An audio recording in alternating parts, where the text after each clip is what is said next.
ลการวิจัยพบว่าผู้หญิงส่วนหลายเมื่อถึงเรื่องวัยเฮ็ดเวียกหรือมีแฟนมักจะคิดถึงเรื่องอนาคตเช่นการแต่งงาน และเฮามีเคสตัวอย่างมานำเสนอ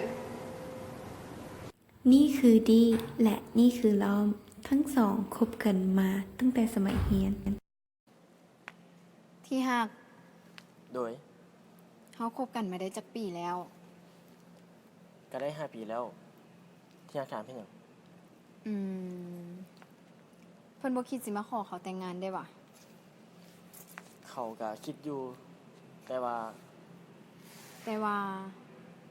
หยังแต่ว่าเขาหาได้เฮ็ดเวียกได้2 ปีเงินเก็บก็ยังบ่มีหลายแม่เขาบอกค่าดองแพงดอกเงินก็ประมาณ50ล้านค้ำอีก5 บาทบ่ได้หลายอีหยัง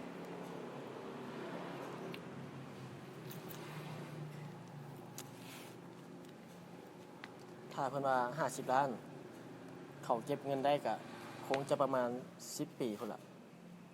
ที่อยากถ้าเขาได้บ่คันเพิ่นว่าสิให้เขาท่าฮอด10 ปีเขาว่าเขามีคนใหม่ดีกว่าบ่เดี๋ยวเขาขอคิดก่อน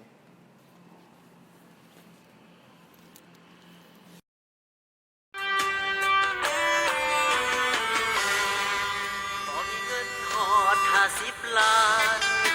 อย่าฝันเอาลูกสาวเพิ่น10 ล้านและดีก็คิดว่าไปป้น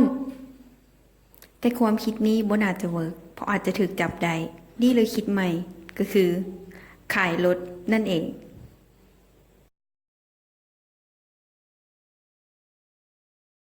แต่ขายรถแล้วจะเอารถแต่ใส่ไปกาดท่านบ่ต้องเฮ็ดถึงขนาดนั้นก็ได้ปัจจุบันนี้เฮามีสินเชื่อเพื่อการแต่งงานการกู้ยืมเงินเพื่อการแต่งงานเป็นอีกทางเลือกหนึ่งที่ช่วยให้ฝันของท่านเป็นจริงได้เพียงแต่ท่านมีอายุ20 ปีหา60 ปีและมีรายได้ขั้นต่ำ1,500,000 กีบต่อเดือนท่านก็สามารถกู้ยืมเงินได้ถึง100 ล้านกีบระยะเวลาการผ่อนชำระยาวนานถึง10 ปีและที่สำคัญอัตราดอกเบี้ย 1% ขั้นตอนแรกเขาได้เงินมาเขาใช้เงินก่อนอุ๊ยเขาคิดออกแล้วขั้นตอนแรกเขาได้เงินมาต้องไปถ่ายพรีเวดดิ้งแล้วเขาใช้ไหนอีกอุ๊ยเขาก็จะไปเลือกการ์ดแล้วก็จงแฮม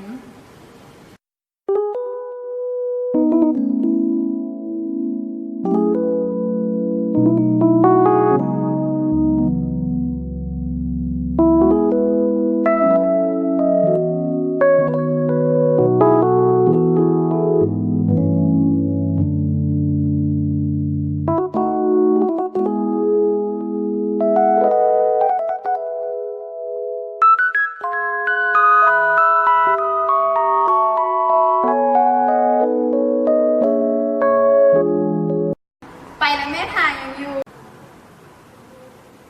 ไป